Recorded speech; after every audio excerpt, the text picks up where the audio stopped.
Max. I still use math to teach my husband GMAT, so that's quite important. So for most of my life, I thought I was living a full success stories. Scholarships, good grades, good performance, a clear path to become a medical professor at one of the leading medical schools in Bangkok or probably Thailand. On paper, my life was perfect, at least for my Asian parents. But there was just one problem. I was not happy. Back when I was in medical schools, I spent long hours of schools, learning, projects after projects, trying to always stay ahead, just to make sure that one day I get a good opportunity to be in a residency that I want, which is rehabilitations, and to get a good chance of becoming a faculty's member there. It was like, back then was like a long list of checklists. Exam A, I check the box. Exam B, check. Project A, check. Project B, check. Sleep, not that much.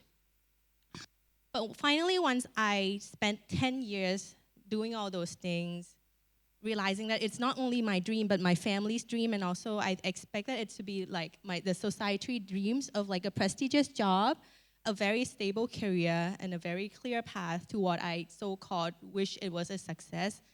When I arrived there, I felt empty inside. After that moment of like, okay, you get into something, for example, getting to a marathon, you get that round of applause, you post that on Instagram, you post that on social media, people were like, congratulations, there are big bouquets of flowers. But after that moment, when you're with yourself, you know, once you're like there and you're like, what's next, right?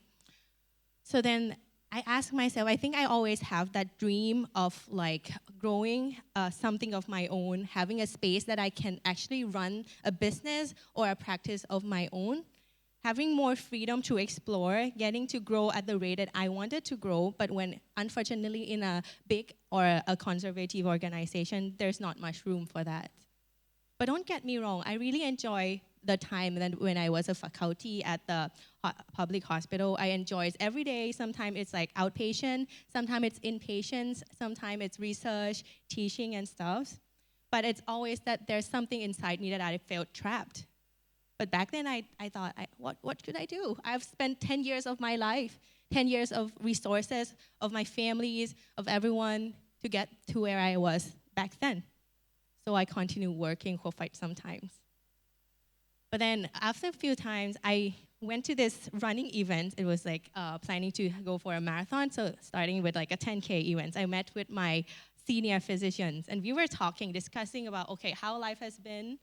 And we were actually, wow, we have like exactly same goals and exactly same dreams. So why don't we just start this together to set up small clinics together? So it was like the once in my life that my heart and my eyes really sparkled, and I really feel it, and that was like a goosebumps. That's very good feelings. So we start brainstorming ideas, doing researches, going to different kind of like clinics, and it has been like weeks after months, and we were pitching this business ideas to many of friends, many potential partners, and many potential investors, we would say, and many, aka all of them, actually drop out. So that was quite a rough patterns. And finally, we find our last partner, which is a current partner, and we start a business.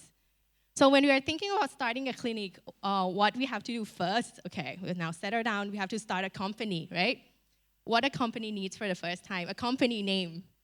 If you are going to name a company, who would you ask or where the ideas would come from? For me, it's my personal assistant, ChatGPT. Put all the prompts in, so the name has to be short enough for people to remember, not too trendy or else my parents won't understand, not too old-fashioned or else the new generations won't understand. It has to be something new and unique. So I put all the prompts. They give me like 50 names. Okay, we chose until there are 5 names. You know, that websites where you put in phone numbers or the names, and then the website gives you the scores of feng shui and stuff. I put in all those 5 names, and Agile is the best name, the best score. So we end up with Agile Clinic. And then what else? For the business to start, we need a CI. Okay, my partner called me, okay, what's a CI? I don't know what is CI, I know AI. So you find a corporate identity. The only thing that I could imagine was okay, CI colors. I like greens. Okay, it might be this green. Then what greens? They were like giving us panels of green to choose. If you're familiar with 50 shades of green, I have like 100 shades of green to choose from. And my two other partners who are guys, they cannot really differentiate colors. So it's like us girls who choose. And the funny story is I spent hours of choosing all of those CI. I don't even know if the green walls in my clinic actually the one I have chosen before. Choosing colors, choosing is because it's a small business, no one shows anything for you. I handpick all the towels in the clinic. I handpick the glasses in IKEA. I handpick all the sink, all the tap and everything, all the stones, how big it is. Doesn't really matter, but back then it's quite a lot. And that was such an experience. And then it's now moving on to like negotiating and interviewing my teams, negotiating rents. I've never actually negotiate anything before because as a like doctors with a patient, all you negotiate is like how many exercises you should do tomorrow. Maybe add one more for me. Or like trying to negotiate for them to wear some like shoes inside the house to keep you away from heel pain. But now it's more like something bigger. I have my lawyer next to me, which is my best friend from high school. And it was like, whoa, where would this bring me? It was like 3 people, debate team. We were the same debate team in high school, and we were actually doing real business, and that's a whole new feelings. Interviewing is also a very exciting stuff. So because we were a small business and we were dread for like a team, I have to act like I'm a very tough boss, employers. I don't need you, but you have to be good, so I will hire you. But deep down inside, I know, like, please work with me. Whatever you answer, I'll just accept you if it's not too weird. And that teach me a lot. And now when we got a clinic, we got a rent, we got a team, what else do we need for a clinic to be open? We need doctors to be known. What can I do? I'm not a celebrity doctor. The other guy is not. No one knows about us. So we open a small social media account. If any one of you has a social media account? Yes, everyone, okay. Now try to think about how to make it viral. Or even try to, at first I use it with friends so I can post all the crazy stuff and like whatever I want. But now when you want to make it, to make a personal branding stuff, it's on the other levels. And whatever you talk, you are afraid of people going to judge you online, right?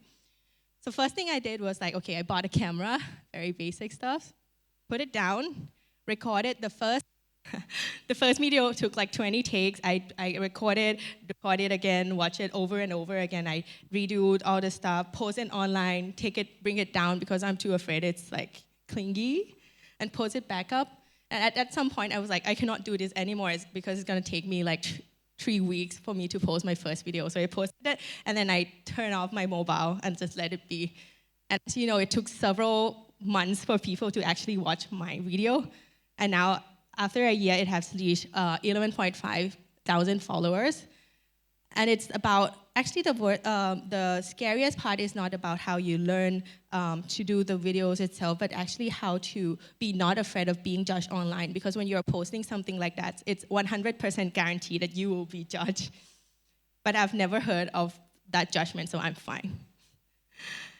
Okay, now, just to get you back, I've been doing all alongside with a full-time job as a faculty member at a university hospital. So I was working a week. That's physically draining. Every time, 1 minute after. And then I know, like, I talked to myself one day that I really cannot do this for a long time because back then I thought I could not give like my 100% self to both of the things I'm holding because it's quite big.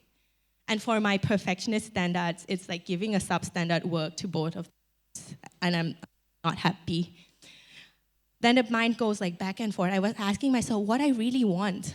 Do I want to keep like my so-called prestige dream job, or do I want to keep this business? I was so scared because if I'm about to leave that job, if the business fails, people are going to think I'm crazy. My parents are going to be so disappointed. I don't want to look bad, like I made bad decisions, right? So at some time, I was so desperate that I thought that I was stuck. I cannot leave the job. I have to do things, and it goes on for a couple of months. And then I met my mentor. I'm very lucky to have one, and I'm sure everyone in here also have a very good opportunity to have one too. Find your mentors. When I talked to my mentors, it was like a punches in my face. So he was like, okay, wait a moment.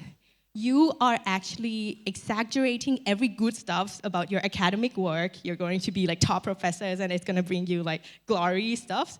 And you're actually trying to think about like the worst possible outcome of your business or the thing that you actually want to do. And I was like, okay, that's one punch. Then he continues like, Aim, sit down. For the first time in your life, you want not what others want, not what you think looks good on your profile, on your Instagram. It is proud, but what you really want. Okay, 2 punches. I felt. The question that came up into my mind was like, if I die tomorrow, just like, if I die tomorrow, would I be regret of not trying to pursue my dreams? And the answer was like a real big yes. So I did. I came out. I resigned. And I'm super afraid. I'm walking out of my comfort zones every single day after I resigned from that job. But when you're afraid of something, it doesn't mean that you should not do.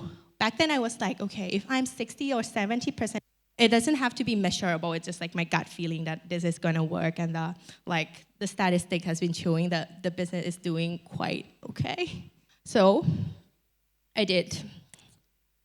And then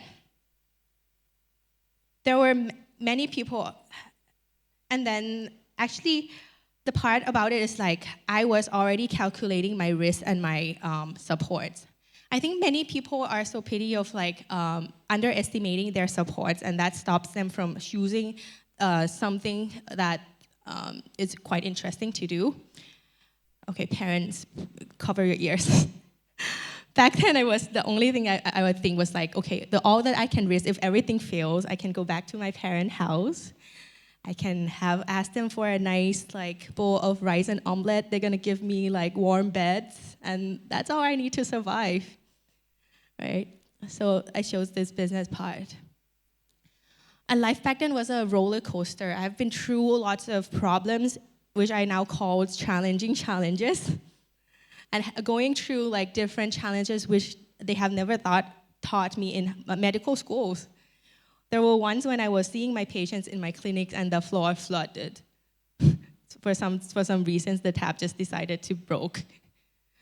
And for some days, there are like staffs calling me, the doors just decided to lock on them and all the equipments are in there and there are patients waiting. And what I can do, I was like, just break in the door. So these challenges are what keeping me like working and wanting to continue, wanting to go further and wanting to improve and to improve my team. Life has not been perfect, is it? It is far from perfect. But there's one thing that I no longer question, is mine, because it is. And before I finish, I would like to ask, how many of you have ever stuck in a situation or choose a life path which you just think that it looks good for you, or if you just choose that path because you think that others or your families or the society is going to think that it's good for you, and you felt so stuck and had no way to go. The truth is, all of you has the power in yourself to choose your life that you want, to design your path and to define your destiny, and it's always there inside you. And sometimes all it takes is just a start and a courage to ask yourself, what if this isn't your life? Thank you.